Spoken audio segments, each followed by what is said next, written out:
This is my first attempt at this remote interview. We've been doing these for years for clients, but pressure's on now. Two camera guys on the wrong side of the camera. Robert Jolley, thanks so much for jumping on. You're welcome. It's good to be here. Great. I guess you mind just dive right in here. Give us just a little bit of background on who you are and what you do. Okay. I'm Robert Jolley. I'm a DP based in Coeur d'Alene, Idaho. I used to be in Los Angeles, and in 2018, my wife and I decided to, make a change of scenery and see what else was out there.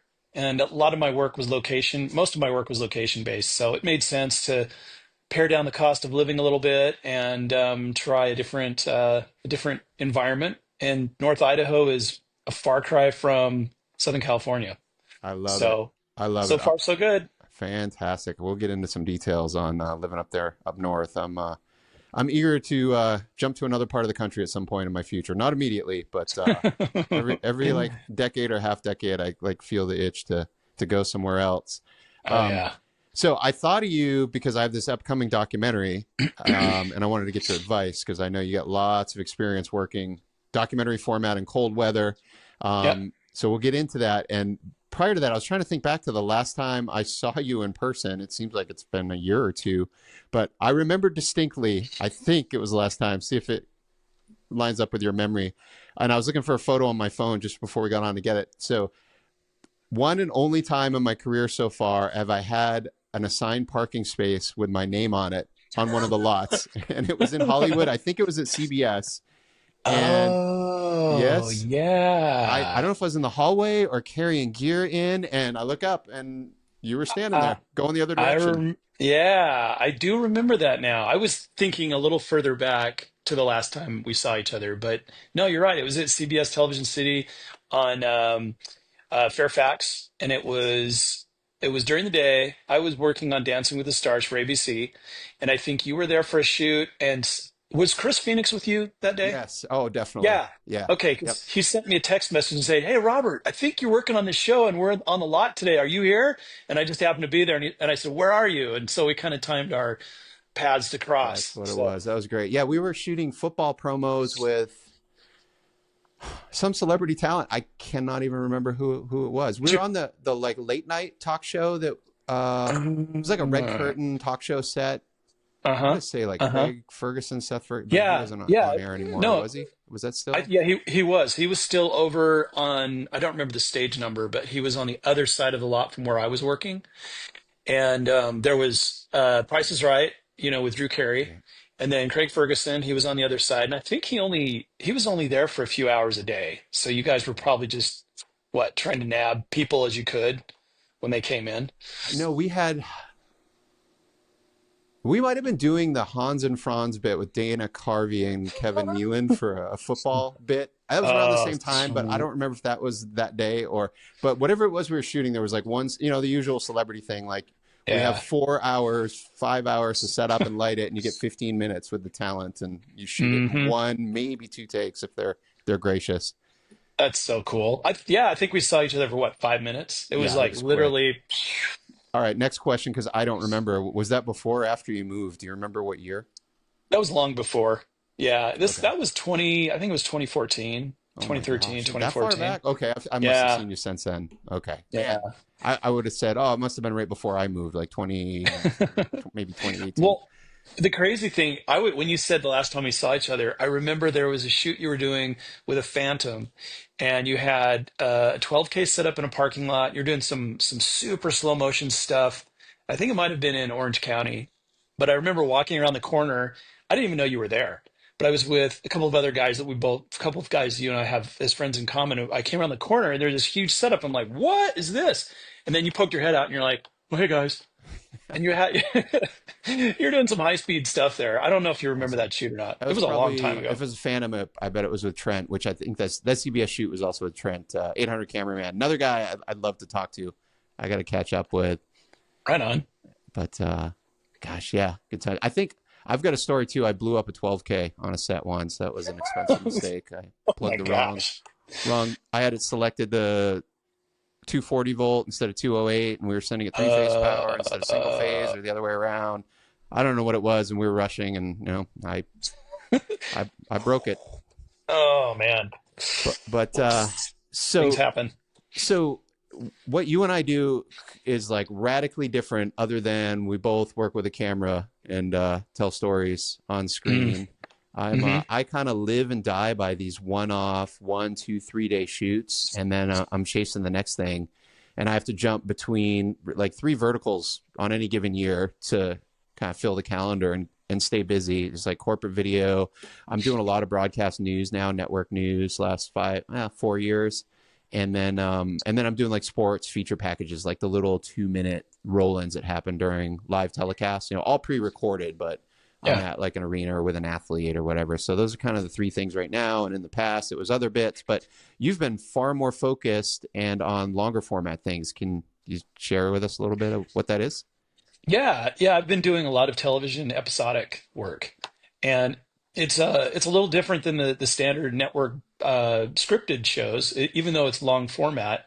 And I've been working on a lot of Alaska shows. Those are really cool shows to work on. There's a lot of variety in what you're shooting, but we're still doing hour-long shows, and the average series order is roughly between 18 to 20 episodes. So you're doing an hour long, 20-hour long episodes. And then they usually will have you do these things called review shows, where you'll sit the cast down and they'll talk about their experiences. And so that's an additional 3 or 4 episodes, hour long episodes. So you're doing roughly between 20 and 25 hours of television in a given calendar year. And it's very compressed. Um, so, we have large crews. We've got a lot of work to do, and a lot of what we do is weather dependent. So, well, I shouldn't say weather dependent. It's you deal with the weather and you get what you can based on any given day, whether it's good weather or bad weather. But at the end of the run, which sometimes can be up to 9 or 10 months of shooting, those are the deliverables for the network, and they have pretty high standards, so they expect a lot. Wow, it's massive. So when you're up there in Alaska for 8, 9 months, 10 months straight, do you have opportunities to go home, or are you there till it Yeah. ends? Yeah, thankfully the runs are designed to keep you just on this side of insane. So we'll work, 6 weeks at a time and have 2 weeks down, and then go back for another 6 weeks, and it kind of rotates like that. The cast has a lot of influence on that schedule because they'll have other obligations. So there will be times where we'll have 3 weeks off per se. But it's good, I mean, by the time you get home, you rest up, reconnect with your family. It's time to go back. And the good thing is there's a structure. It's not scripted, but there's bullet points. And as long as you can get close to hitting those bullet points, then the episode is made and you move on to the next one. And how does like the last couple of seasons you worked on? How many cameras and cam ops are there on a given day? The last series I just finished up had a little shorter schedule, thank goodness, but the amount of work involved was about the same. Um, we have it's broken down into this last show. I'll use that as an example. Is we had three crews, and we were all living in different places. So uh, we would cross paths, but we worked independently. We had a field producer. We have a camera operator. Actually, the field producers operate camera along with the cinematographer of that unit. There's an AC, a DIT, and then occasionally there will be a drone operator. But most of the time, that three-man crew does everything, including drone work. The So Sorry, the AC, field producer, camera. Do you have sound with you as well, or? no, on that particular show, they slimmed it down. So, the things we shot generally would have two cast members, maybe three cast members, and we would accommodate that. But we managed all of our own sound work. So, we were using the SMQVs, those really good, solid mic packs, the dual channel receivers, and a lot of technology in a very small package, and it worked great. And But is just that three you? of us. Cool. So are you the guy responsible for tuning frequencies and changing batteries out and hiding lav Yeah, mics, or? Yeah, that's our prep day. We'll get actually I shouldn't say, but it's a prep week before we go on to location at the beginning of the season. We'll go through and dial everything out. We'll divide all of our gear up to our different crews. Frequencies are generally pre-selected by the rental house. They've given us the band that we can work with, and then once we're on location, we can kind of select which frequencies we're going to be using. It's funny. there are occasions when one crew will be in proximity to another crew, and unbeknownst to either crew, we're all on the same frequencies, and I'll turn on a mic and suddenly I'll hear cast from another shoot, and I'll be like, oh, rats. So I have to get on the mic or get on the walkies and like, hey, Paul, can you guys switch frequencies? And they'll be like, no, you switch frequencies. And so we get in this whole thing. But generally everything is clear and we have no problems there. But yeah, I mean, all that's done ahead of time before we shoot. So we can just, get the ball rolling. And how does the gear side work? Does it all come from one vendor, or do you have some crew members bringing on some of their own personal kit as well? It's a mixture of both. Generally, the bulk of the gear will come from a rental house, either in Los Angeles. Well, usually Los Angeles. There's a good one in Boston that I've been working with for a number of years as well. And then there will be some specialty items that the production will dictate. And in lieu of renting that gear from a rental house, they'll give the camera operators and the DPs and stuff an opportunity to rent some of their own gear. And then drones always come from us because there's a lot more involved in insurance and liability coverage and stuff. And it's easier to have an owner operator as opposed to just renting that gear. Talk to me about just like day in the life on set. Like, what's your schedule like? What's the housing like? Are you all eating together 3 meals a day, or do you have some alone time? We definitely have some alone time. There are it can kind of go any of those directions. Some of these remote locations don't facilitate having your own space. So, you usually pair up with someone in the same room but thankfully, there have been some accommodations made. So we all have our own space at the end of the day so we can retreat and recollect ourselves after a day. But a typical production day would be, getting up, starting around 8 o'clock in the morning, getting out the door. Because a lot of it is, when you're working in Alaska, especially around the water, a lot of it is tide dependent because the tides in Alaska shift. And they're huge, right? Like what, they 20, are 15, 20 feet? yeah, and the king tide, I think they're between 20 and 23 feet. So it varies, throughout the year, but we're very dependent on getting from location to location on the water a lot of the time. So we kind of plan a lot of our shoot days based on that. But generally we'll start at 8. We'll shoot throughout the day until about 4 or 5 and then wrap it up. But in the winter months in Alaska, you get a very slim period of daylight. And when you're shooting natural light all day long, you maximize as much as you can. And eventually the sun goes down and then that's a wrap. It's dark. And artificial lighting is rarely used. It's not as practical to work with. So, What? yeah, Okay, so I guess I'll just start throwing some questions out for you related to my project. I'm leaving on I want to hear about it. Tuesday. I Let's think talk. was it 1, 2, 3. I got 3 more days and then I'm out. So I'm heading off to Buenos Aires, Argentina, and then Right on. we get on the whole crew. We get on a private charter flight down to Ushuaia, and we're getting on a ship and going to Antarctica. And so I'm tagging along. It's a marathon, so it's a bunch of just crazy athletes that want to run a full length marathon in Antarctica. And so a couple of those specific people, we're documenting their experience. And then the bigger picture is the goal is, hopefully they can turn it into a 7-continent little mini series. Did I get the continent count right? Are there 6 or 7 continents? Yeah, I think, well, if you include Antarctica, I think you're right. Okay. I mean, it seems like they're starting with the most epic one first. So That sounds great, man. So yeah, one of my longtime mentors is the director, and I think I haven't even asked. I'm assuming he's like director DP, and I'm just a cam op. But it's basically the two of us, and we've got 2 primary camera packages, and then a bunch of GoPros, a drone. We're still working through all the bureaucratic approvals to fly a drone down there. I think we've got it sorted. Cool. I made a huge mistake. So I didn't realize, and I was kind of leaning on production a little bit. And then I find out there we're expecting kind of leaning on me to do it, but I'm bringing a bunch of my own gear. And I thought it would be a ATA carnet, basically a passport for your equipment. My experience working Right. in Europe and Asia is every country I've gone to, that's the thing you do. So I engaged a carnet broker about a week ago. I didn't want to get the carnet rolling too soon because we kept changing what lenses and what kit we were going to take. And do we Yeah. bring in like big Sackler tripods, or do we want to go more compact? So finally, I kind of got it all drilled down last week. Carnet company I've used in the past. I think there's only two in the US you can use. ATAcarne.com is the company. So anyway, I spend a day and a half like getting my all the roster in and approved, and they're like confirming my FedEx address back and the final billing, and then that's when the broker's like, "Oh, by the way, I noticed you're going to Argentina and they don't participate in the Carne program." What?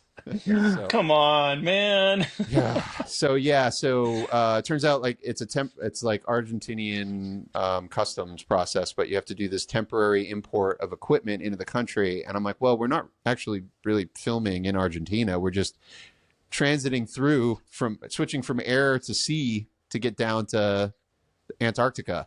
But because we're not checking out of Argentina to another country, that's, I guess, why we have to basically treat it like it's a production that's residing in, we could essentially be in Buenos Aires for the duration. So we had to, I have a Wow. production, I basically have a fixer down there that's a line producer at a production company and in Buenos Aires. And one of the things they specialize in is getting gear in and out of the country for productions. So Oh they're working man, what with a the government pain. agencies through a broker to inventory. Like I had to, just like a Carne, I had to list all the gear, serial numbers, value, Right. and Yeah. then it was a little more involved because they want with the Carne you can just have all your Pelican cases and all the gear, and they'll like my experience has been when you're checking in like when I went into Thailand, the guy he didn't even speak English, I didn't speak Thai, he would just point at something on the Carne like show me this, and I'd pull it out of the case and he'd verify the serial number two or three times and then they let me in. In this Great. case they want to know which case each item is in, Oh yeah. and so I'm doing the shuffle like trying to make room but leave extra space, and then I got to Yeah. remember, I guess it's the same thing on the way out, or we can get jammed up and not get on our flight if I put the wrong thing in the wrong Pelican. I had that experience on a project that I was prepping recently with a colleague, and it was the same thing. They wanted everything in cases. They wanted those cases documented. They wanted weight. They wanted point of origin, manufacturing country. Like it was very Fascinating. specific, but you couldn't move like at the last minute if you have five cases and you go, oh wait, that case that doesn't fit in there. I'm going to put it in five, and you've already sent the list off, and suddenly it's in the wrong case. That's a no go. So I don't know if that's becoming more of an international norm or if that's just where you and I are dealing with the same specific picky countries. That's Yeah, crazy. I hope so. And the extra blood pressure because it's it's not rental house gear in this case. It's my personal kit, and I've got a bunch of jobs booked as soon as I get back. So I'm like, man, if they hold all this stuff hostage for a couple of weeks, like that's it's gonna crush my little Uh, business. So, but I think we're good. I had a few stressful nights, and well, um, good. So I you're in think the we're fine. clear. You think you're Yeah, good? yeah. All It's right. All right. expensive, but fortunately, I'm not the one paying for it. So All right. all is Cool. well. Well, Yeah. so be it. So which kind of led into me thinking about you working up there in Alaska, and not just fair weather. You're there all seasons, Yeah. and I'm like, man, that's like I rarely work in the cold, even though I grew up in the Northeast, grew up in Maine and New England, and was used to the cold as a kid. My whole working career has been mostly warmer weather. So I'm like, Hmm. okay, like layers, thermals, merino wool, hand Yep. warmers for hands and Yeah. feet. Just lots of layers of things that are synthetic, not cotton. That as it Yep. gets, because I know it's this thing in particular. Like it's going to be hours of standing around waiting for something to happen, and then the mad panic, running up a hill with the gear to get the shot, and getting all sweaty, and then standing there in the wind, in the cold. Let's say it's like 20 degrees Fahrenheit and the wind's blowing, and I just worked up a sweat, and now I got to stand for an hour. Like, what do I wear? And so, what kind of top level advice do you have for me? Well, you hit all the main points right there. The thing too is, oh gosh, I don't know anything about Antarctica, but I'm assuming since you're going to be close to the ocean, there's a certain level of humidity because there's always water vapor around the ocean. And speaking from my experience in Alaska, it's cold, even during the nice weather months. It's cold when you're next to the water. That temperature just drops because the water is always cold. It never warms up. Um, so in terms of keeping your body warm, yeah, layers is the way to go. But the important thing is you don't want to wear big poofy layers. A lot of people they wear really big, thick down jackets and coats, and to some extent that's important, and you need to do that. But you've got to get that thin, really highly condensed warming layer that enables you to move because you're carrying. I'm assuming you're taking your Amira, and that thing's going to be heavy. That's a large Verano. camera body. Oh, the Yeah, Burano. Oh, I yeah, love yeah, that. I love that yeah. camera. A little So the easier on my Burano. back.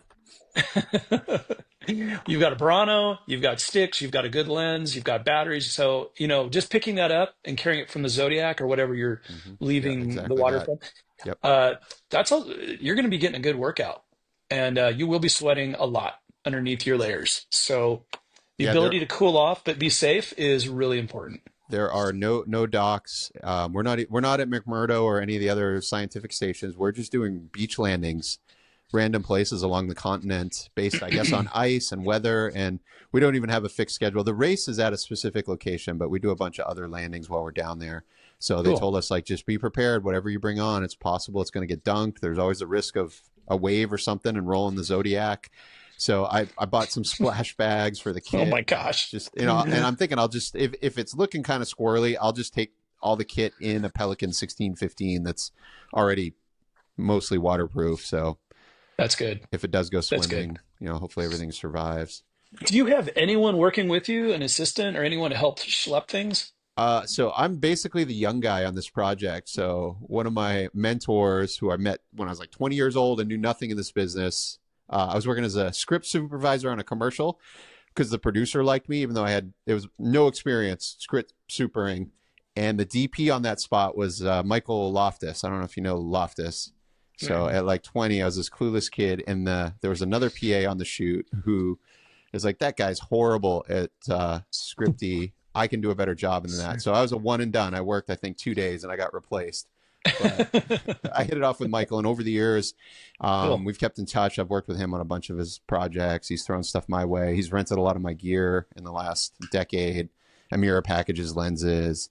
Nice. So yeah, super. So he's like, oh, well, David, we're going to kind of beat on David. He's kind of become a fitness nut and he's in good shape. So he's going to Cool. be the one rucking all the gear from the Zodiac up to the position. And then so I'm kind of like the AC media manager / second shooter for all of it. Okay. And then two of our main characters that are running this race, they're going to be mic'd and GoPro'd.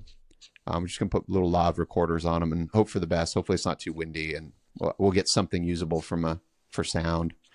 But if Awesome. not, Well, maybe what it is. offline I can talk to you about some mic rigging techniques I've learned that are really good for that kind of environment. It's because it's important. A lot of people show up first time in Alaska and they start pulling out moleskin and stuff, and I'm like, that's not going to stay on because people sweat and they move around a lot. So we've devised a great little technique with. And I'm not sure which lavs are you using? Okay, so I'm gonna bring a couple of Cause 11Ds, Okay. and then I bought two sets of the Road Oh, those, 2, the yeah, those little I've got packs, those. and I've got some Those are Road. awesome. Cool. So I get the little. I'm thinking for the running portion, I'm just gonna give that to them without a lav mic, and they can Okay. use the magnet thing to put it Oh, under nice. a layer. And I forget. I think Cool. I get like 4 or 3 hours of record time on it. I'm just gonna let it run. And the Cool. the course they do, I think it's 3 laps or 4 laps. So at one of the laps, I'll just run parallel to them. We'll do a switch out. I'll give them the new mic with a fresh Nice. battery, and take the old one.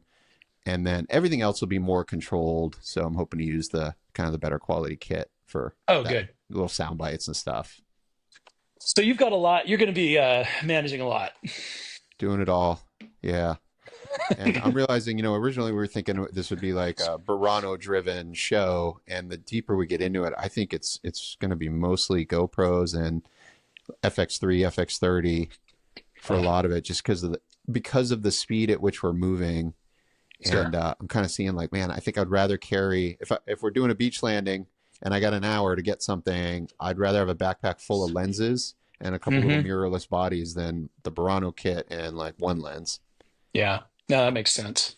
Yeah, it sounds like the FX3 is probably a much better option because you can get all the professional things that you need, especially with audio and lens capabilities. I mean, you can do any number of adapters and get yourself some good cinema glass for that and still move reasonably quick.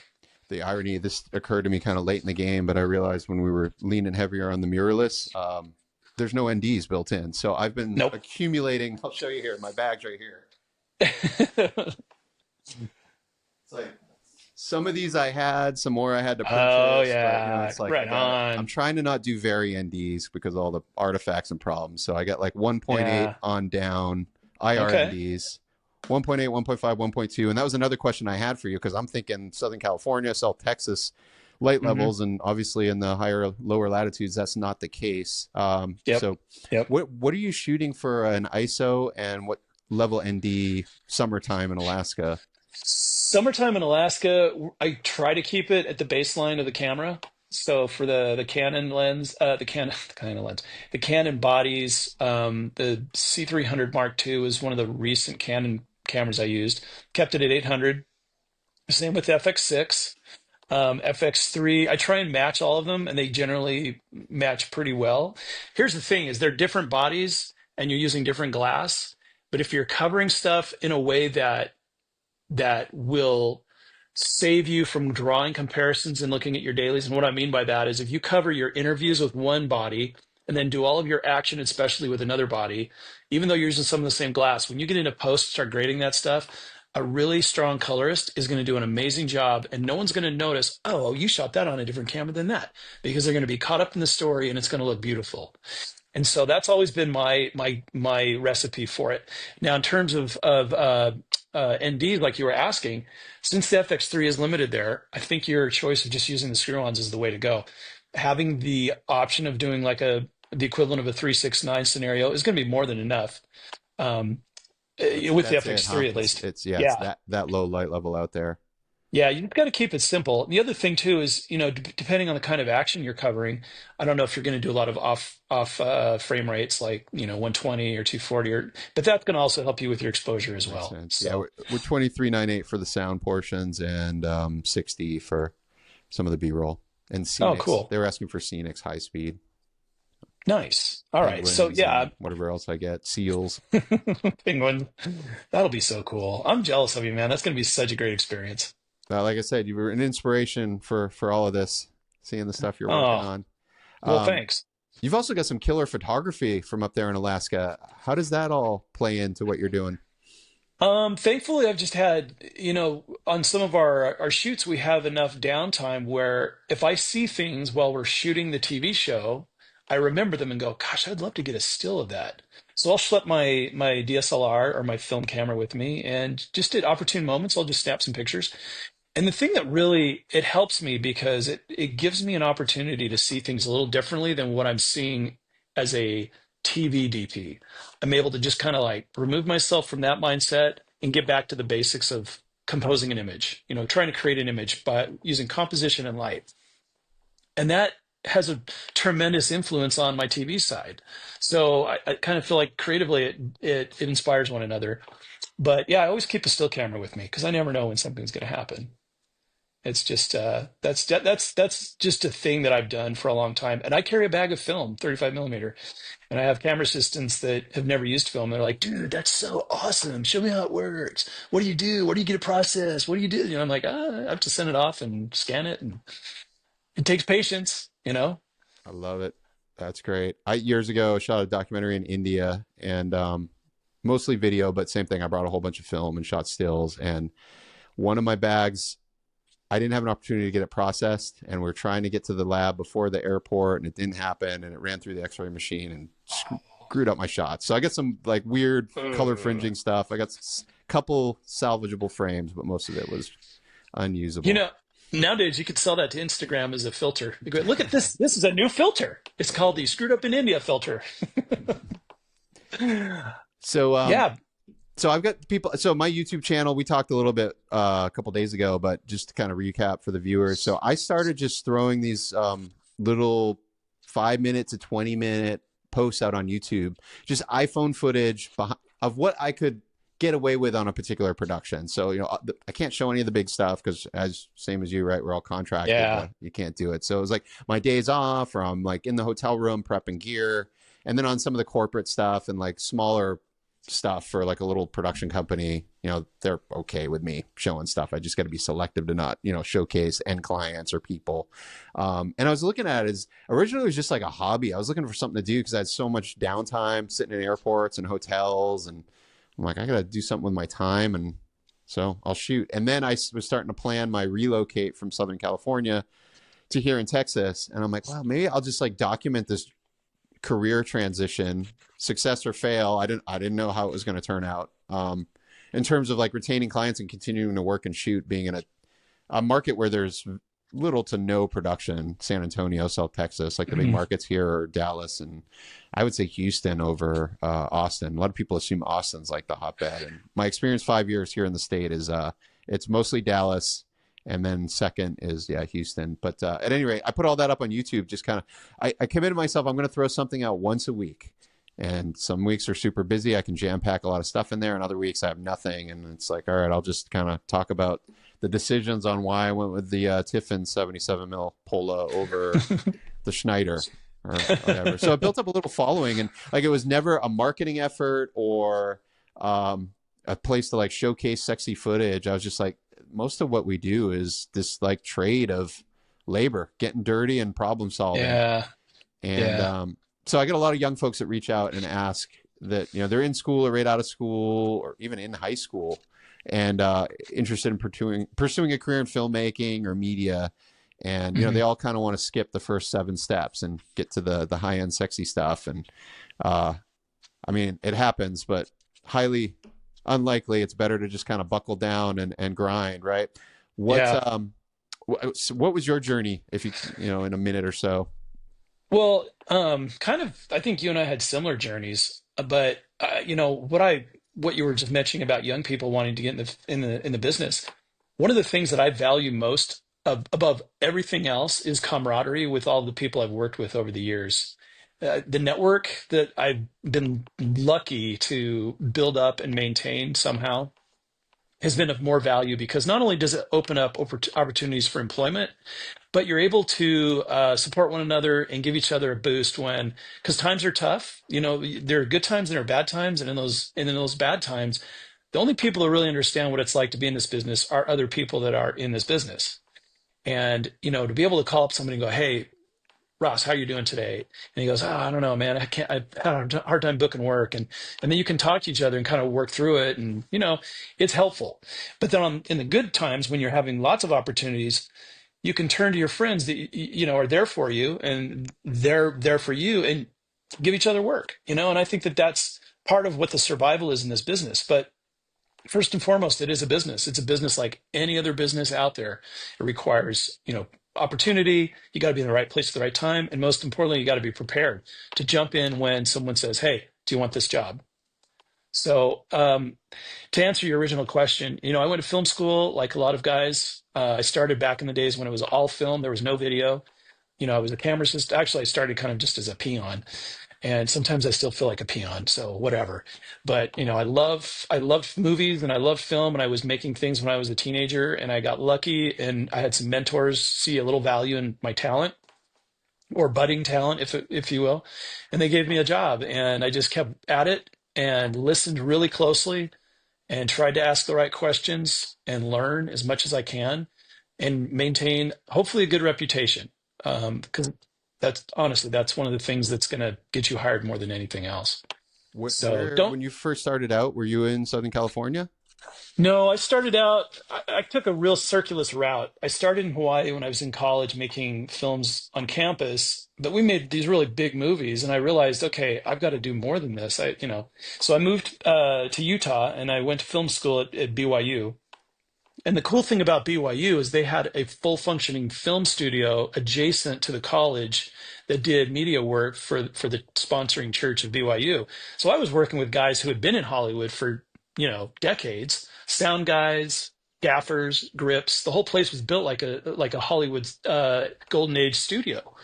So I learned as much as I could there. They even had a lab, so all my film got processed in house. And I learned a lot from the guys there. A lot of people were working in LA, going back and forth. And I got an opportunity from one of the directors, and he introduced me to some people in LA. And my first job in California was Mighty Morphin Power Rangers. I went in working as a PA, even though camera was my thing, and they saw that and they valued it, and they were, all right, you can be in the camera department now. So that's kind of how I got started. And then from then on, I just hustled, Nice. just At what stage in working. that progression did you join the 600? Oh gosh, that was much much later. If I'd stayed with Power Rangers, it would have been a lot sooner. But I had so much to learn. I got into the union about 7 years ago, and and the thing that I'm learning, the union is a great place to learn from others that are really experienced, and they've got names, they've got resumes that are fat, but everyone's still learning. There's just continual progression, and it's really cool to ask questions and to get answers for things that need to know, and it's a wonderful place to exchange ideas and knowledge. That's good to hear. Yeah, I had an opportunity. Well, I didn't really get an opportunity to join or be plugged into the level of work that was IA based until my like early 40s. Right around the time I moved to Texas. Had I stayed in California, I think I would have picked up my card within about 12 months coming out of COVID. But moved, and now like my whole bread and butter is small stuff. Totally happy with how it all shook out. I Sure. in my early 20s, I was 20 years old, knew nothing, had just new on the ground, and had an opportunity to join the Teamsters at the Paramount lot. And I often wonder, I'm like, I don't want to drive trucks, I don't want to be in transpo, and like they were pushing me pretty hard. They're like, look, you're going to be around all the top kind of level people in their crafts, and he's like, a lot of us start here and they jump somewhere else. And some, like, I met a couple of grips that were, is it $3.99 transpo? They have both cards, Teamsters and grips. And so they Okay. can jump between the two, I guess, on different shows. And so I often wonder, had I gone that course in my early 20s, I don't know, I'd probably be a rental house now with a bunch of big rigs or something. But Don't knock it till you try it, man. I think the rental houses are probably doing really well these days because there's a lot of work happening. It's just unfortunately not in the United States. yeah, So yeah, um, the union thing, there are times when I'm really mixed on it. I think it's super beneficial on different levels, but from an employment standpoint, it requires as much hustling as doing non-union work. And I think your experience level, you would be a shoe-in to be, of great value because of your experience. And I think that's what makes that local really strong is this experience base. But you never know where you're going to go. I mean, I know a producer who started in the transportation department way back, and he ended up winning an Academy Award with Steven Spielberg for Schindler's List. So, that path to in your film production career can take so many different, avenues. When you're starting out, you never know where you're going to end up, honestly. what's so run me through a typical year for you, kind of optimum year. Like how often are you home versus out there on a show? That's a good question. When I started working in Alaska, I was gone for generally about 9 months out of the year. So for 10 years of my life, up until 2019, I was gone more than I was at home. And I'd met my wife during that time, and she was really patient. Thank goodness it worked out. But it's good because you're having all kinds of cool experiences, but you're making a living, and that's primarily what it's all about. You got to make a living. And so the year would start out where January rolls around, everybody's figuring out what the year is going to be like. So there's not a lot of work that happens, because everyone's in prep mode. And then I get on the phone and begin to start prepping. If I start a season of a new series, I'll begin to start prepping that, talking to the producers, the showrunner about, look, style, what their estimated plan is, calendar. And then we start talking through real nitty-gritty things like cameras, the number of cameras, the kind of lenses we're going to use, how many crew members we may need, how many they're budgeted for, a lot of just nuts and bolts things. And honestly, every process is different. So that's generally how it starts. And then we kickstart and get going, and we shoot all year long. And generally by about October, 1st of November, we wrap it up and we're done. And then everyone goes home and hopefully was like, okay, see you next year. Wow. So, and that's basically 6 weeks. You're up there and you get off for 2 weeks. Now, Yeah. last couple of years. Yeah. Last couple of years, it was a different show I was working on. They were a little more mellow on the schedule. So we were working like 3 weeks, 3.5 weeks, off for 2 weeks.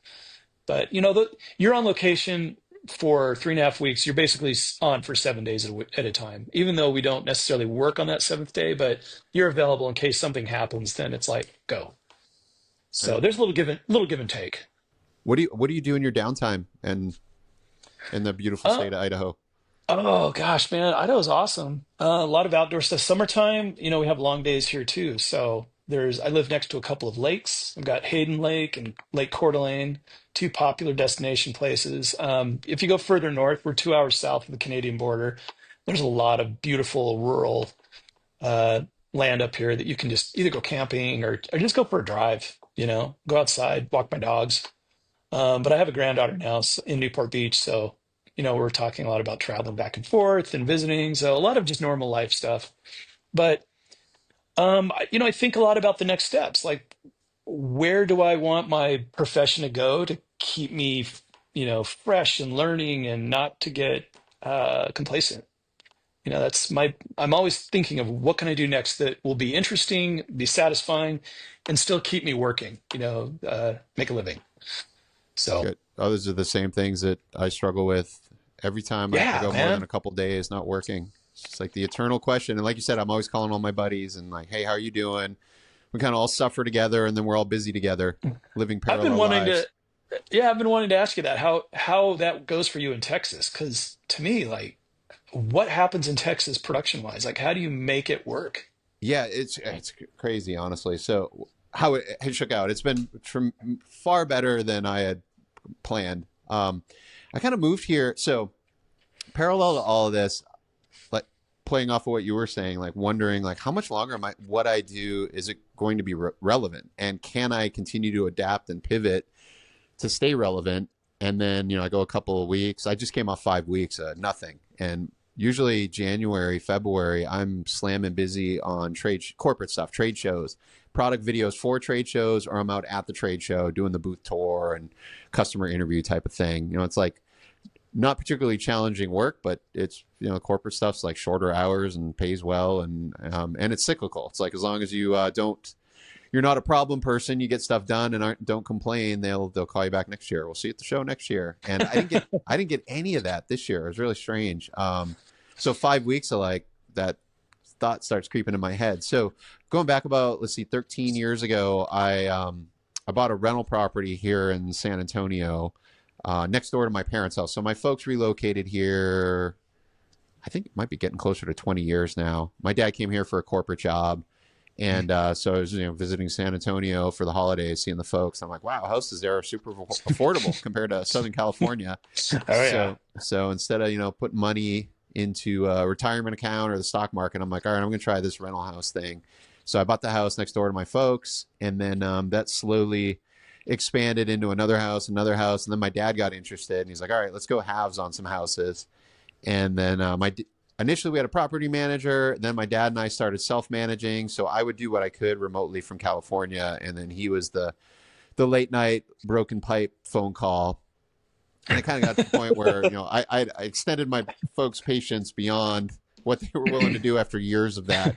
And then COVID hit with all the eviction moratoriums and all of that. And I'm like, okay, I got to either pivot and go out there and start banging on doors and getting rent and fixing things, or like I'm going to lose all of the stuff I've spent a decade investing in. Yeah. So that sort of facilitated the like, okay, I think it's time to relocate. And then in parallel to that, the last 8 or 10 years, well, 5 years leading up to the move, I had enough travel work and I was confident I could retain the majority of that, fly to New York, fly to Colorado to shoot. So it's like all those people will continue to book me. It's just the local LA, Orange County stuff, San Diego, I'm going to lose. So my first year moving here, I had all the annual commitments in California from 22 years of being there. And I'm like, I'll just get myself back to Southern California for all these repeat jobs and just cover my own travel. So I bought a new van when I moved, low miles to, and I put like I made it into a little stealth camper rig with a bunk in the back. And I'm like, I'll just grind it out, make the drives. 18-hour drive. I'll split it into 2 days, spend the night out in the Arizona desert, camp out, cook my own meals. And this was all like 2020 when restaurants were closed and things were weird. So it was the perfect timing to just try it. And everything was cheap back then. It was like gas. I was buying Oh gas yeah. here in Texas. I think it was like $1.30, $1.40 a gallon. It was Oh like my costing me gosh. essentially, I couldn't make the math work to fly back there. I'm like, I'll just drive. All I got is time now. And the expense is so low. So I did that for about a year and a half of going back to California every 3 to 8 weeks, and I would just stay there and for long stretches. Airbnbs, couch surfing, crashing in friends' driveways in my van, borrowing their showers. And then I had a slow build here in Texas.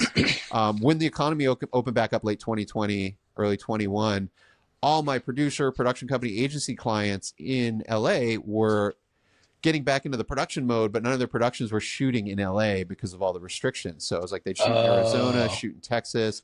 Never in yeah. my life had I worked in Arkansas, and I had multiple bookings in Arkansas that historically would have shot in SoCal.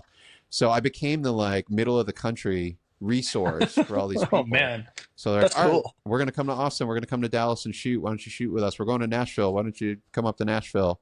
So it was fortunate timing with everything coming back online, and I was in a new place that opened back up before Southern California, and now I'm to the point like I've got enough work here that I don't need to go back there. And then to loop back into this Antarctica expedition, Michael Loftus, who brought me on, director DP, he for years and years shot promos for a couple of the LA TV stations, and last few years prior to my moving, he was shooting on Arri cameras. So for a lot of those, you'd rent my camera. Sometimes I'd go out and help him out. And then I think Hmm. I covered for him a few times. And then so I became a vendor with some of those corporate companies that own those TV stations, the media companies. So then I moved to Texas, and the whole immigration thing kicked off, all the people crossing the southern border into Texas, Arizona, Southern California. So one of the cable news channels that I was already a vendor for started calling me like, hey, you're in San Antonio. Can you go down to the border and get a live shot for us or shoot some Oh B-roll? man, that's So it's just fantastic. like right place, right time. And there at the time there was one other freelancer in San Antonio that was set up. I wasn't set up to go live. I didn't have any of the transmission equipment. And there was one guy here in town, but he's got like one network. We still have never met. We've exchanged phone calls and texts trying to meet up, but he's always on the road shooting like breaking news. So initially they were flying in a producer and a correspondent, and they would fly in a TVU cellular transmission pack, and I'd plug Yep. that into my camera. And then they were just, it became such a logistical nightmare. I had one of them, I was down in McAllen, and they flew another staff photographer down to hand off the pack to me, and then he got back on the airplane and flew north. Oh And my gosh. after that one, I'm like, all right, I guess I'm long overdue. I'm just gonna buy my own live view kit, and that's something in LA. Occasionally, I would do live network stuff, mostly sports related. Like did the NFL draft a few seasons where it's like an athlete that's going to get picked, and they would ESPN would, this was through Trent, they would send me a pack and like, okay, go, just this guy's at a restaurant, he's going to get picked, we don't know what team, and just have a shot on him, and we're going to cut to him when they pick him. So I had a little bit of transmission experience.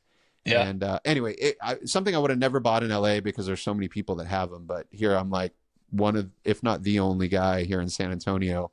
And then Man, that's there's cool. one other company down in McAllen, which is like a 4-hour drive from here, that like on the Gulf Coast, all the way South Texas, way down there next to Brownsville is McAllen. There's a company down there that's got a live view, and Isaac, Dude. good shooter down there. So he and I were like tag teaming the border for a couple of years, and now I've got other networks calling me because word spreads, or just like everything else in this business, someone that hired you, they were staff, Yep. and then they jump over to another company, and boom, suddenly you're working for that other company on one of the projects for, and then it just, as the years now tick by, I can't believe 5 years has gone by in like a blink, but Dang. something pops That. off that's national newsworthy, that's within a 3-4 hour drive of me. I get phone calls. I've had bookings from Japan, Germany, and this all just started Wow. with one company, and doing the stuff on the YouTube too, is kind of covering the border down there. I get like people searching for border stuff, not for like mediocre DP in a small town.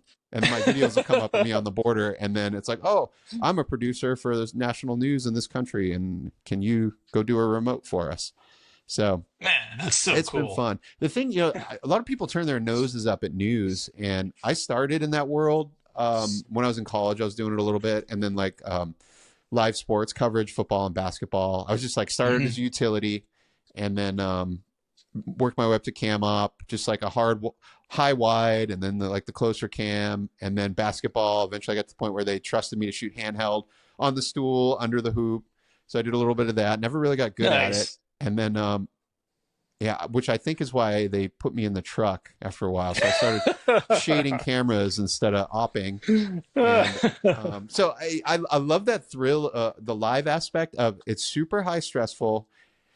It's kind of a disaster, and then it's done. And it's like, even if you fail at it, like next game, you get to start fresh and try again and learn from your Oh yeah. mistakes. You know, it's not this like cumulative digging yourself in a hole that you got to get out of, like a pre-recorded show.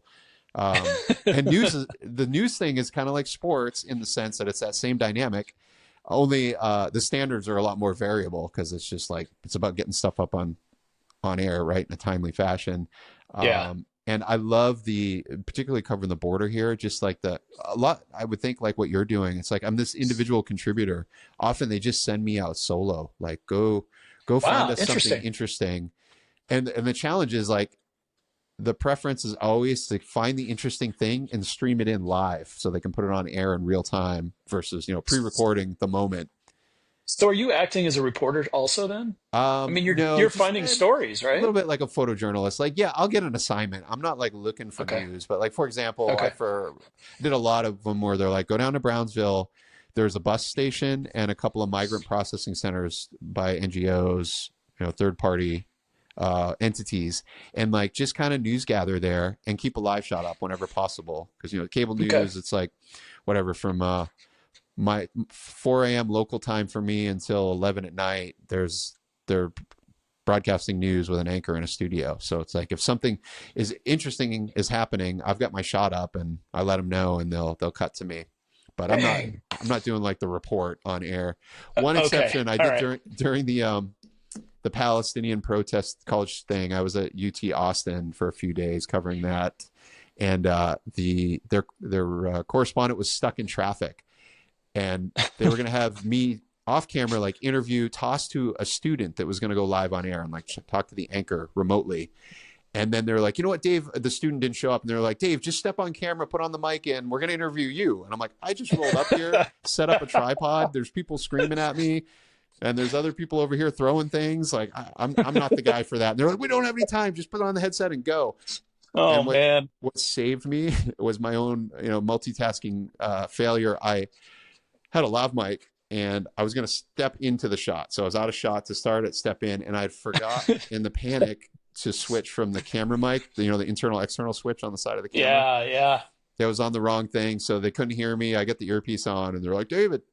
And I'm started kind of giving my delivery. And then I realized they can't hear me. I'm like, I was so relieved at my own failure that I didn't have to end up on national television faking my live report. Not really faking, but just like not prepared for that at Oh all. my gosh. I'd only been on scene like maybe 20 minutes and I had my head in Dang. the equipment. Like I'm thinking like a photographer, not someone who's, putting a story together, Yeah. right, Yeah. to write it. I was like, I'm looking for the shots in the best position. And like, where do I go when they start spraying tear gas and, breaking up the Oh, crowd? I don't want to be in the middle right. of it. Like get off to the Yeah. side. So I'm thinking of all those things from a photographer's perspective. So anyway, that was cool. But yeah, I like that. Like Dang. that What little an adrenaline experience. hit, trying something new that, outside my comfort zone, but still relevant to what we all do. So I'm, yeah, it's been I'm fun. I'm But curious. I was checking out your YouTube channel last earlier in the week, and I'm curious about the free labor I see helping you schlep cases and setting up tripods and stuff. It yeah, looks like he doesn't seem to complain very much. yeah, What's going on that's there? the power of editing. But so my son, he like his whole peer group. So he's 18 now, but we moved to Texas 13. It was all remote learning, like a year in. Well, maybe only 6 months in California when he moved. So he'd been on Zoom. He's in middle school. It's already an awkward time. Then he gets to Yeah. Texas, new neighborhood, new people, and his whole peer group, they were all at home. He didn't get to like meet anybody, and he's a new kid, 8th grade, awkward time. And then he kind of, same thing going into high school, went back to in classroom. So kind of midstream or late sophomore year, we just yanked him out of school. Like, forget it. We'll just do the homeschool thing. Cool. And I'm going to start putting you to work. Like, you're not going to sit at home and play video games. Like, let's go learn a trade. Learn Nice. that this isn't as glamorous as everyone thinks. And then maybe, you'll go to school and become an attorney or something, a doc. So he's got so yeah, so we're gosh, we've like 3 years into that now, and I got him just basically I got him. He's an hourly employee now, and he tracks his own hours, and Right I pay on. him on Fridays. I didn't actually. It's Friday. I got to make sure I got enough money in the bank. It's getting to the point where he's making more than me, but he is doing most of the work. So Yeah, I noticed that credit to him. he was carrying the cases, he's opening the cases, he's putting them side by side, just like the way you want. He's learning. Yeah, He's learning the best way possible on the job. by I'm doing it. impressed. Yeah, and he's getting better. Just to Cool. like working with other professionals, kind of in their zone, and when they're stressed out. So you see people at their Mm, finest, and also when they're a little rattled. And I've noticed yeah. he's getting a good rapport for me yelling at him while things are going sideways and keeping his composure, which is Do you, f- awesome. do you feel like he's learning that this is not the career for him? Yeah, yeah, yes. I haven't been I haven't been super positive on, just knowing what I'm doing right now. I don't have confidence in a decade it'll be as relevant, in the sense that from a financial standpoint, it's not going to be as Hmm. lucrative, DP for hire with a van package, a kit. Um, Yeah.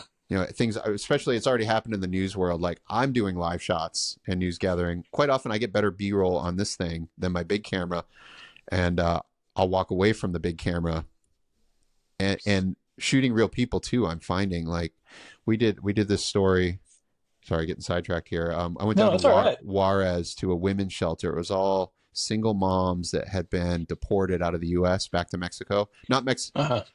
Maybe they voluntarily went back because they were not Mexican nationals, but it's just like poor traumatized women and their kids. And we got some like solid consensual interviews content, and we shot it on two iPhones and like little Wi-Fi mics. And had I gone in there with the big camera, it would have been so intimidating and uncomfortable. Yeah. So I'm Yeah. finding with a lot of this like sensitive subjects, human stories, like it's better, less intrusive and more compelling to just shoot it on a phone.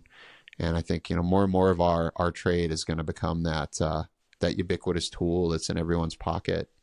Yep. I agree with that for sure. There's still a level of, holding on to that, oh, bigger the better, but you want to break down those boundaries, or you want to break down the barriers that are keeping you from getting to the heart of whatever story it is you're trying to tell. And quite honestly, I agree with you. I think the equipment is something that can hold us back in a big way because it just blows people away. They don't need to have a big lens in their face. It's obvious what you're doing, make it easier for them to talk or to Yes, be yes, themselves or to be exactly. natural. Yeah. But So with that said, I would still love to, try out some of these new cameras that Arri's putting out, dude. I yeah, love that platform. It's just wonderful. I just got But off a shoot with the I was shooting on my Burano, and I was big ad campaign, 7-day shoot. I was only on the last 3 days. It was in Florida, North Florida, mhm. multiple locations, big name talent, big cast. They had to fly in a lot of cast members, like extras. They flew them in from LA because they couldn't find enough of what they were looking for in Florida.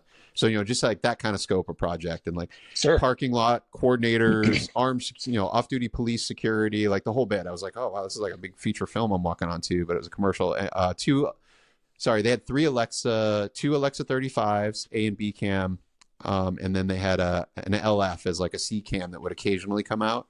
And just kind Sweet. of looking at like my sort of knowledge base with the Arri product line, I pivoted from, I had two Amiras, loved them, got 10 years out of them. And then I moved over to the FX9s and now the Burano. The Burano's kind of been my Amira replacement. Hmm. Um, and so I would love to get more hands-on time with the 35 and the LF. And yeah, just had I stayed in California, I know I would have had, I would most likely own one or two right now. But anyway, the 35s coming from the Amira and the Mini over to seeing the 35 in action on like a big set for the first time. Ari's done a phenomenal job of refining the accessories and kind of taking it one step further in making things lighter weight and lower profile. So just like little things like the Amira was the first camera I recall that had a factory sliding dovetail shoulder Yep. pad, right? So Yep. I do a lens change or I put the clip-on matte box on for a shot and it's just slightly front heavy. Boom, just threw a lever, slide it back a little Yep. bit. And it was great. And then the top handle was the same thing on a dovetail. So, anytime you move the shoulder pad, now you got to move the handle and the viewfinder to match. And like Yep. there's all these third-party solutions, but now you're in the like cages and toolkits and stack height. Yeah. And you took this like lightweight, elegant camera, like a C300 Mark One is the classic example, right? Like out of the case, you look at it and you're like, oh, this is a cool little hand holdable camera, but it is in no way usable professionally, right? So you got to put, $5,000 into aluminum that Uh-huh. you fasten onto it. And now it's not this ergonomic, elegant little thing. It's this monster. And so I felt So like true. the Amira was the first documentary style camera that just like, it was perfect from the factory, sliding top handle, sliding shoulder pad. And then you could go from like Cine with studio rods and bridge to E&G format. I had both accessories set up. So I could play on the Hollywood style commercial productions with all those accessories on Studio 19 or 15 mil. Hmm. And for all my other stuff, guy with a camera, which is what I love, I could just throw on the VCT shoulder pad and go. And now the 35, they've done the same thing. They've got this new operators kit, and like little things like cold weather shooting, that they have the operator handle is now, it's a sliding top handle, but it's wood. So when you grab the Yep. thing with bare hands in the cold, it's not going to be a shock. The Yeah. Amira, I shot a commercial in Lake Havasu on the Arizona side a couple years ago, and it was, I forget, 115 degrees, 118 degrees out there in the sun. Camera worked Hmm. flawlessly in direct sunlight, but I picked up the top handle to carry and Oh reposition. gosh. I got Yeah. blisters on my Oh, fingers from the yeah. black handle. I believe it. Yeah. So it's like, Oh my gosh. Yeah, that's one of the things that I've always made a point of is all of my handles either have to have rubber or leather because it's just well, the other thing too is when you're working hard in, just any kind of circumstance. Recently I was working on a UFC project for ESPN and there was so much sweat involved that the last thing you want to do is grab a camera and have all that sweat on your hand just, oh no. And I've seen it happen before. yeah, Thankfully, I've sure. never done that. But, there's just a little tiny practical thing that you wouldn't think about until the moment of, and you go, oh, shoot, I've got $100,000 worth of camera gear in my hand. I can't drop this thing. We had our mutual friend Ken way back. This is going way back. F900R. Remember those tape Uh-huh. cameras? Oh, yeah. Sony HD Oh, cam. yeah. Yep. Was working I've on got some. Yep. No, just I've golf. worked with that camera many Okay, yeah, same. times. Yep. So we had one of the first color viewfinders for that camera. So I think that camera was, the body was like around 100 grand. You put a $35,000 servo zoom on it, which was all Yep. standard kind of price Yeah. point back then. And then the Yep. viewfinder was, I don't know, 10, 12, $15,000 for the color viewfinder. We're on a three camera golf show in Palm Springs for a couple of weeks. We had a steady cam and two cam ops. And I guess I was the DP on that one. Not documentary format, following around golfers. But one of the camera packages didn't have a Sony OEM VCT plate. It was some third party, the tripod side. Uh, And one of the ops, we're, I don't know, day 17 or something on this show, and working out in the desert in the sun every day. And he got the false click, like it clicked, but it oh, wasn't yeah. in. And he picked the Yep. sticks up to walk up a hill, and I watched from a distance, like camera falls off the backside, comes unclipped off, and Oh, flip. landed on the viewfinder. Oh man. Well, at least it landed on the viewfinder, not the lens. Right? Yeah. So I think that But was the only still, damage. that's terrible, But man. that's a good lesson, in the prep side of this stuff. It's like, okay, that was probably a $200 VCT as opposed to a $400 Sony plate, and that one little cost cutting decision at some point in the past ended up costing production a $12,000 viewfinder. Hmm. So And that brings up a really good point that I think everyone needs to be cognizant of. Prep. You always hear people say, well, what's the most important thing of making a movie? Well, you got to prep it. You got to make sure you've got all of your bases covered because chances are all of your bases aren't covered. When you get into it, you'll see that really, really quickly. But even on smaller things like television shows and golf shows, one of the things that has kind of blown my mind over the last, I don't know, maybe the last 7 to 10 years is the resistance to scheduling in prep time for the camera department. Production just says, you know what, we're going to order, give us a list of what you want. We'll send it to the rental house and then we'll see you on location. Like, well, what about a prep day or a prep couple of days or a prep week? We need to go in and look at every single piece of gear that we're going to be taking out in the field, especially if we're somewhere that's a little harder to reach, so if you need to swap out gear, it's going to take a day or two or more, and that's the thing I just wish that we could get a little more fulfillment out of is a time to go through every lens, especially every lens, every body, every handle, every accessory that goes with a particular camera to make sure, number one, it fits, it works, and it's the right piece of gear. How many times have you received gear in the field and it's like, oh wait, this camera doesn't go with this? What? How did that happen? Yeah, I think So, in a lot of cases, preparation is everything. yeah, to some extent my own problem in that situation because there won't be a prep day, and I'm gonna go prep it anyway. So now I'm volunteering my time because I'm so terrified of the thing failing. And Hmm. then I know, like on my smaller shoots for like an agency, doing a little ad thing where let's call it a 3-day shoot with no Yeah. prep, but I need a Yep. day to prep. Hmm. It's like they kind of know, like I'm going to put the day in and prep it, so they don't have to Yeah. pay for it. And I need to do Yep. a better job of pricing that in and being firm about it. Yeah. Well, and and I'm kind of referring to something where you have a larger group of people that, Yeah, and you're gone most, for months, nine yeah. months with the gear. Yeah, Well, I've even had this happen in LA too, where Keslo is just over in Culver City, or or PRG is up in the valley. They're relatively close, but that hour of finding out your gear is not working and turning it around sometimes turns into half a day. And that's could have been circumvented if you spent a day in the rental house going through everything, making sure it's there, making sure it works, and making sure that, you've got what you need. So that's just one small, it's a that's a gripe, good but point. I think it's a gripe that's, worthy of discussion on I, any project. on the micro size of that, my shoot yesterday, interview. It's a model home working for the design agency that built this gorgeous house. It's 3 hours away out in the country, and we spent the night. Went in the night before, but Burano interviews, a little bit of Burano B-roll. It's just me and my son for the crew. Uh, Agency was out of town, and they ended up zooming in. They were going to fly somebody out, and then they didn't. So I had that added stress of like, okay, now I got to kind of interact with talent and kind of be the one sort of pushing people along to stay on schedule, but it's like another job on top of the trying to light it, trying to shoot it, trying to get sound, trying to find a pretty frame. And then I would jump over and shoot. So we do an interview, talk about some aspect of this house we're at. And then I have to, after the interview, I'd hop over to, I had an FX30 on the gimbal and just spray some B-roll to Yeah. cover the interview. And I chose the FX30. I had to work with the gear I own. It was a last minute booking. I Sure. don't own an 11 to 16 full frame wide. And I'm like, oh, it's architectural stuff. I want to shoot wide shots. I have a Canon mount Tokina 11 to 16. So I was like, okay, I'll shoot FX30 because it's super 35. That lens covers. I got an adapter. I can manually focus it. That's no problem. It's super wide anyway. And I got the gimbal. I've got a little manual Tilta nucleus or what I forget the name of it. Little focus servo wheelie dealie I can put on the gimbal. I use it all the time. I've been using that specific Tokina lens for over a decade. Red cameras, Arri cameras, C300s.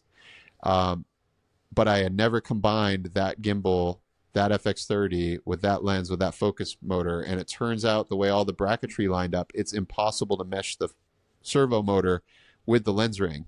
And I'm discovering this like in the moment when I need to be shooting. I got my 10 minutes to get this B-roll, and I'm like, I can't focus. I'm hosed. Oh So man.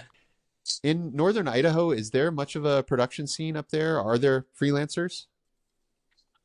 No, there's not a production scene whatsoever. There are probably some freelancers that come and go, but I'm the only one I know of that lives full time in this area. Idaho doesn't even have a film commission. They used to apparently 10 years ago, but they disbanded it because there was no need for it. I have a spreadsheet from the Idaho Commission of Business Development that has all of the camera guys that live in the state of Idaho, and it's less than 10. Wow. So, yeah, if you're looking to film in Idaho, this is a great place because permits are generally not required. I don't think there's any tax incentives, but it certainly is a beautiful place that has very little to no film production happening. Boise area, a little bit, but it's just, minimal. So if a producer watching this picks up a corporate thing where they need to shoot some interviews or like factory B-roll up in your neck of the woods, is that something you'd be interested in taking on? Absolutely. Yeah, you can call me to work on that or anything else you have brewing. I'll take travel work if I need it or if I can I've get it. I find if I go more than a couple of weeks, I like to at least shoot something once a week, if it's a job or not, Yeah. because it's just like going to the gym. I need to shoot something to kind of stay sharp and not miss those little things.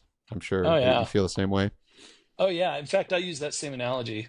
It's like going to the gym and working out. Just you go out and flex those muscles to make sure that they're primed, so that when someone calls and says, "Hey, I have a day of interviews or B-roll," you're like ready to go. So what do you do to stay fit as we're all getting a little older and trying to keep up on these projects that want more coverage with more gear? I'm old school. I still have a gym membership. It's a 24-hour gym down the street. Gyms in Idaho are a little different. They're smaller and you can get access. I don't think we have any chain gym places here. They're all locally owned. So you can go in and work out any time of the day or night that you want. That's what I do. I try to eat well, but you know, it's hard. I love sugar. That's my same What can I problem. say, man? I get on a clean diet when I'm home, and then as soon as I get out on the road again on a project, it's Yeah, it's survival mode. Like whatever's in it front of me is is. what I'm going to eat. Well, you need that energy to keep going. And that's the thing too, is that when you're working hard, you don't have as much time to plan meals. At home, you can do that. When you're working, you can't. It's fast. You just go, go, go, go, go. So, a lot of sleep too. That's the important thing. Work out, get your rest, go for walks, keep your body active. Don't sit around and watch streaming all day long. That's the worst thing you can do for yourself. There was one Yeah, thing we talked about on the phone that we haven't covered that I think bears, a little bit of discussion, especially for any people watching that are still kind of making that transition into the media production world. We talked about how can you make a living outside of LA? Because LA was always kind of that was like the place to be. And I've had conversations with people about this who are still in the business and some who've retired.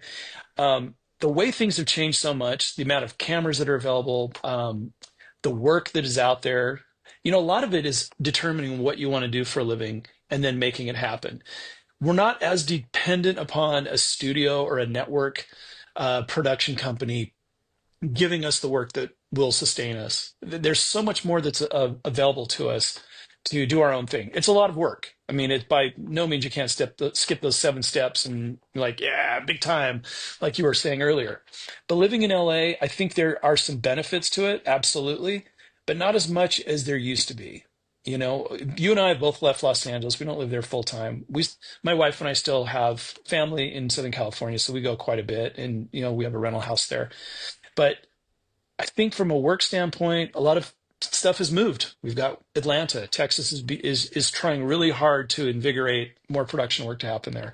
And I think that, for people getting started, the cost and the amount of commitment that it takes to move yourself from wherever you live to Los Angeles and find your niche, it will require you a minimum 10 years to break the ice and get somewhere meaningful and where you're seeing money come in as opposed to money going out.